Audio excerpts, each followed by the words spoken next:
पश्चिम बंगाल में ईडी और ममता बनर्जी के मामले में इस वक्त कोलकाता हाईकोर्ट में सुनवाई हो रही है।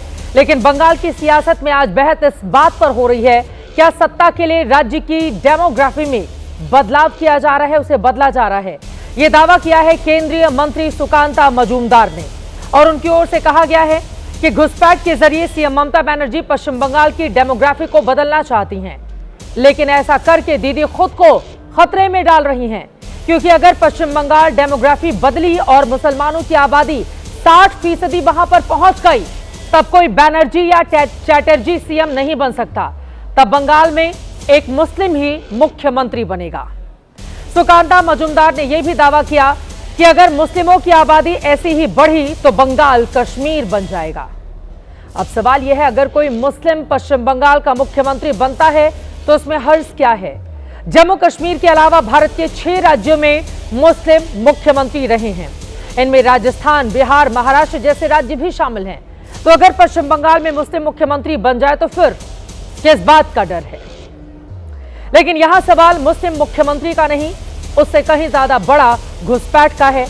केंद्रीय गृह मंत्री अमित शाह भी आरोप लगा चुके हैं कि घुसपैठ रोकने के लिए ममता बनर्जी सरकार फेंसिंग के लिए जमीन नहीं दे रही है। तो ममता बनर्जी का दावा है कि बीजेपी इस तरह के मुद्दों को उठाकर मुसलमानों को डराना चाहती है। अब इस दूसरे नजरिए से अगर इस पूरे मामले को देखें तो 2021 के विधानसभा चुनाव में बीजेपी को 50% हिंदुओं ने और 7% मुसलमानों ने वोट दिया था, जबकि टीएमसी को 39% हिंदुओं और 75% मुसलमानों का वोट मिला था। तो क्या ऐसी बयानबाजी के जरिए बीजेपी हिंदुओं को एकजुट करने की कोशिश कर रही है ताकि उसके हिंदू वोट में इजाफा हो जाए और 26 में वो सरकार में आ जाए। लेकिन सियासी बयानबाजी से अलग आंकड़ों पर अगर आप गौर फरमाएंगे तो पश्चिम बंगाल में मुस्लिम आबादी तेजी से बढ़ी है। 1951 की जनगणना में यह आंकड़ा 19.85% का था, तो 1991 में बढ़कर 23.6% हो गया, तो 2001 में 25.25%, 2011 में 27% को पार कर गया और 2026 में अनुमान जताया जा रहा है कि यह 29 से लेकर 30% के आसपास हो सकता है। अब बीजेपी का इसी आधार पर दावा है कि पश्चिम बंगाल में बढ़ती मुस्लिम आबादी की वजह घुसपैठ है। अगर यह सच है तो फिर देश की सुरक्षा के लिए यह यकीनन गंभीर मसला है।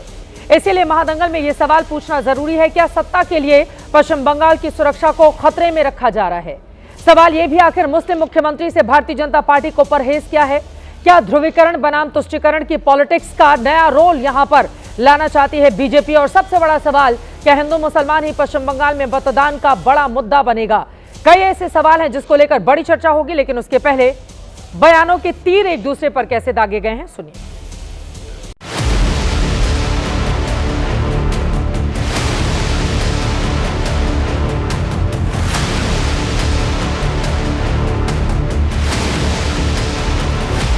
डेमोग्राफी चेंज होकर जब 60% मुसलमान बन जाएंगे तो कोई बनर्जी चटर्जी वहाँ पे मुख्यमंत्री नहीं बन सकता, कोई मुसलमान ही बनेगा। भारतीय जनता पार्टी पश्चिम बंगाल में नाक रगड़ रही है, चाहती है कि भावनाओं को खो दे, हिंदू मुसलमान बनर्जी करने से कुछ नहीं बनने कि मुसलमान 60% हो जाए। मैं तो कह रहा हूँ कि इनको भी चाहिए अपनी आबादी बढ़ाएं। तरीके की बयानबाजियाँ कर रहे हैं, ये गलत है। ठीक है, आप मुद्दे पे चुनाव लड़िए, लेकिन हर चुनाव में आप मुसलमान को क्यों बलि का बकरा बना रहे हैं भाई। कोकिलिया में একজন কমান্ডান্ট এসআইআর এর কাজ করছে এবং বিজেপি করছে, বসে পার্টি অফিসের কাজ করছে।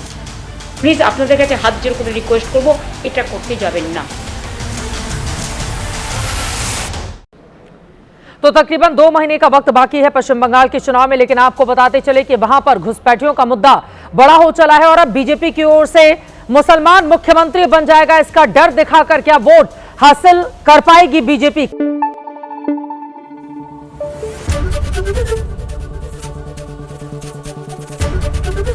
एबीपी न्यूज आपको रखे आगे।